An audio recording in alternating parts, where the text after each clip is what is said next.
Friends, देव studies से मैं पूनम कुमारी आपका बहुत बहुत स्वागत करती हूँ। दोस्तों, हम लोग जो है मध्यकालीन भारत के बारे में पढ़ रहे हैं और मध्यकालीन भारत में भी सल्तनत काल के बारे में पढ़ रहे हैं।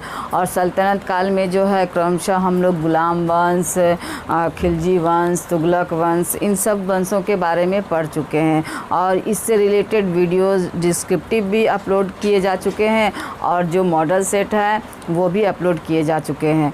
तो जिन दोस्तों ने ये सारे वीडियोज़ नहीं देखे हैं तो वो सल्तनत काल को बेहतर तरीके से समझने के लिए पहले वो उन सारे वीडियोज़ को ज़रूर देखें। लिंक जो है डिस्क्रिप्टिव बॉक्स में मैंने डाल रखा है। तो आइए हम लोग जो है सल्तनत काल के जो अगले वंश है यानी चौथे वंश है जो कि सैयद वंश के नाम से जाने जाते हैं, उस सैयद वंश के बारे में हम लोग आगे जानने का प्रयास करते हैं। तो दोस्तों, ये जो सैयद वंश है, ये सैयद वंश का शासनकाल आपका 1451 के आसपास माना जाता है।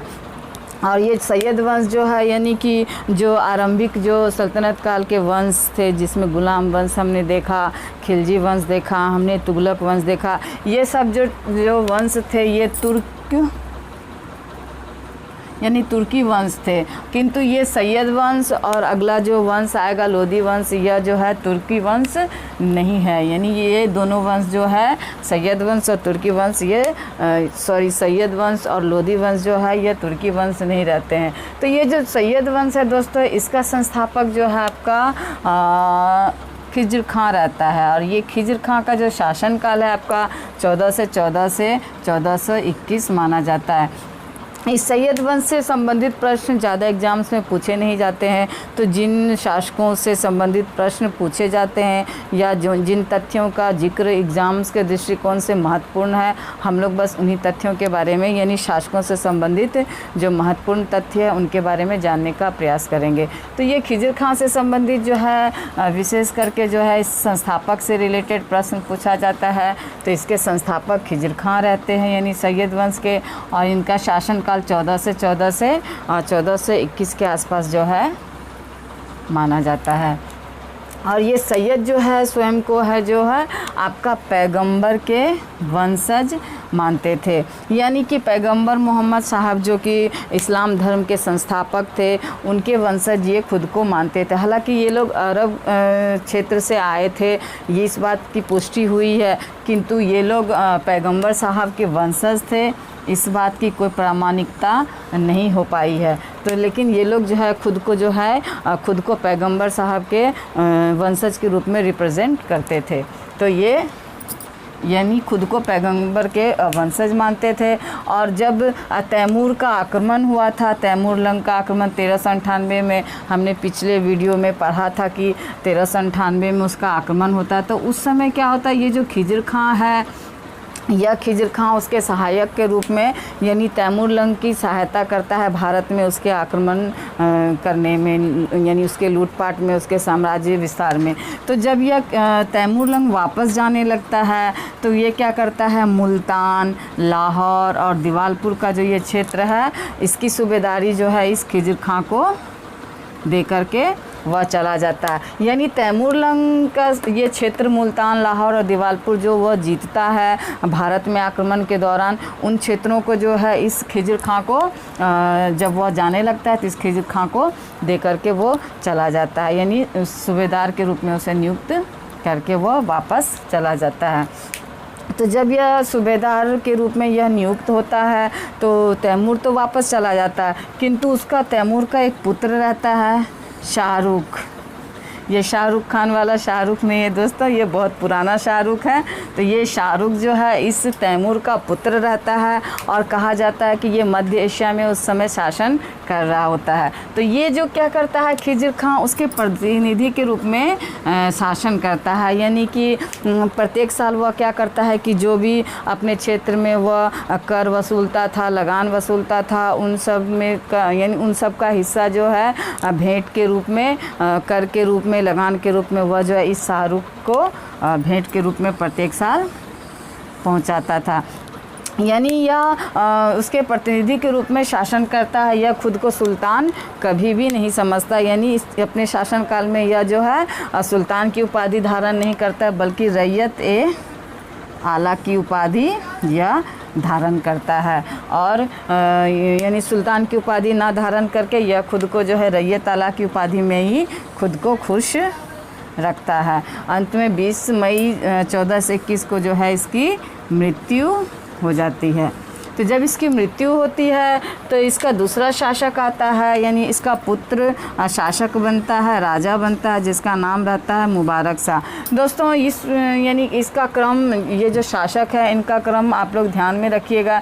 यानी पहला तो आपका हो गया खिज़र खां, दूसरा हो गया मुबारक शाह, तीसरा हो गया आपका मोहम्मद शाह और चौथा हो गया अलाउद्दीन आदिल शाह। कई बार जो है शासकों के क्रम यानी कि क्रम के बारे में भी पूछा जाता है, तो इसका क्रम याद रखिएगा। तो ये मुबारक शाह जो है आपका खिज़र खां का पुत्र रहता है और ये इस वंश का सबसे प्रतापी और योग्य शासक रहता है। ये मुबारक शाह का शासनकाल है आपका 1421 से 1434 के आसपास माना जाता है। और यह जब शासक बनता है या राजा बनता है तो सबसे पहले जो यह सुल्तान की उपाधि धारण करता है, यानी जो कार्य इसका पिता नहीं करता है, यानी खिज़र खां जो सुल्तान की उपाधि धारण नहीं करता है बल्कि रैयत आला की उपाधि में वह खुश रहता है, तो ये क्या करता है, सुल्तान की उपाधि वह धारण करता है। और इसके शासनकाल में यानी कि इसके द्वारा बहुत से कार्य किए गए इसके शासनकाल में, चूँकि यह जो है इस वंश का सबसे प्रतापी शासक रहता है।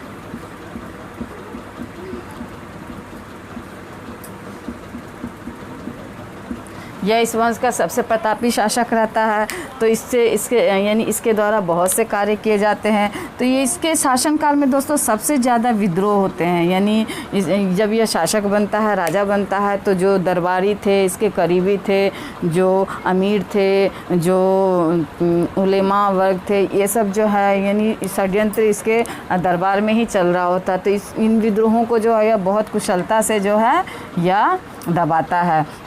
उसके बाद यह पहला शासक है दोस्तों जो अपने नाम का फतवा पढ़वाता है। तो ये भी प्रश्न कई बार पूछे गए हैं कि सल्तनत काल का वह शासक कौन था जो अपने नाम का फतवा पढ़वाता है। तो आपका हो जाएगा इसका उत्तर मुबारक शाह, यानी सैयद वंश का मुबारक शाह जो है पहला शासक है जो अपने नाम का फतवा पढ़वाता है और अपने नाम के ये सिक्के भी चलवाता है। तो इसका पिता जो रहता है दोस्तों, ये खिज़र खां यह शासक बनने के बाद भी ना तो यह सुल्तान की उपाधि धारण करता है और ना ही जो अपने यह सिक्के चलवाता है, बल्कि जो तुगलक के द्वारा जो यानी इसके पिछले वंश तुगलक वंश में जो शासक के द्वारा जो सिक्के जारी किए गए थे, उन्हीं सिक्कों के आधार पर यह शासन को चलाता है। तो ये क्या करता है कि जब मुबारक शाह राजा बनता है तो यह अपने नाम का जो है सिक्का जारी करता है और एक मुबारकबाद नामक नगर की जो है स्थापना वह करता है। हमने देखा था कि फ़िरोज़ शाह जो तुगलक था वह 300 नए नगरों का निर्माण करवाता है, जो हमने तुगलक वंश के शासनकाल में पढ़ा था। तो ये मुबारक शाह जो है मुबारकबाद नाम के नगर की स्थापना करवाता है। इसके दरबार में एक याहिया बिन सरहिंदी नाम का जो लेखक रहता है, यानी इसको संरक्षण मिलता है इसके द्वारा, यानी मुबारक शाह के द्वारा संरक्षण दिया जाता है इसको, यानी इसके दरबार में रहता है। इसके द्वारा जो है तारीख ए मुबारक शाही की रचना की जाती है। तो इससे भी कई बार प्रश्न पूछे गए हैं।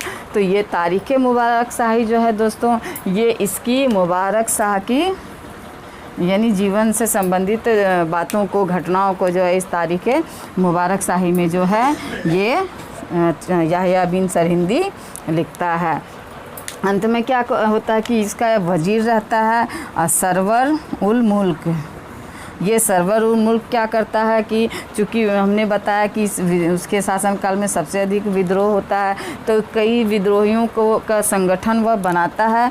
कौन? ये सरवर उल मुल्क, यानी विद्रोहियों का एक संगठन बनाता है। इस संगठन के नेतृत्व में, यानी इसके नेतृत्व में यह संगठन जो है 19 फरवरी 1434 में इसकी हत्या कर देता है, यानी कि मुबारक शाह की जो है हत्या हो जाती है। जब मुबारक शाह की हत्या हो जाती है तो उसके बाद मोहम्मद शाह जो है शासक बनता है। इसका शासनकाल आपका 1434 से 1445 के आसपास माना जाता है। और यह जो है इसका दत्तक पुत्र रहता है, यानी मुबारक शाह का यह दत्तक पुत्र रहता है, यानी कि उसके भाई का यह बेटा रहता है, ये आपका मोहम्मद शाह। और यह भी एक अयोग्य शासक रहता है। यह शासन प्रशासन को ढंग से चला नहीं पाता है। वजीर जो इसका तत्कालीन होता है उसके प्रभाव में यह शासन प्रशासन को चलाता है। इसके बाद अलाउद्दीन आदिल शाह शासक आता है। यह इससे भी ज़्यादा अयोग्य रहता है, यानी मोहम्मद शाह का भी ये गुरु रहता है नालायकी में, अयोग्यता में, ये अलाउद्दीन आदिल शाह। इसका शासनकाल जो है आपका 1445 से 51 आपका इसका शासनकाल रहता है।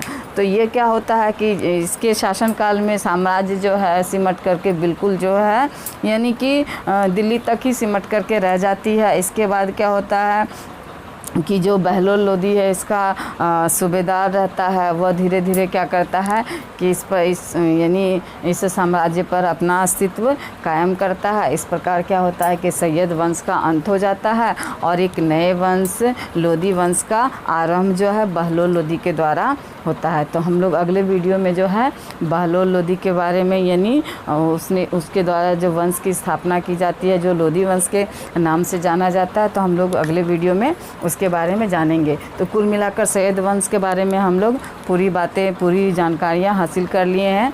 तो मेरे वीडियो को देखने के लिए और मेरे चैनल से जुड़ने के लिए बहुत बहुत धन्यवाद।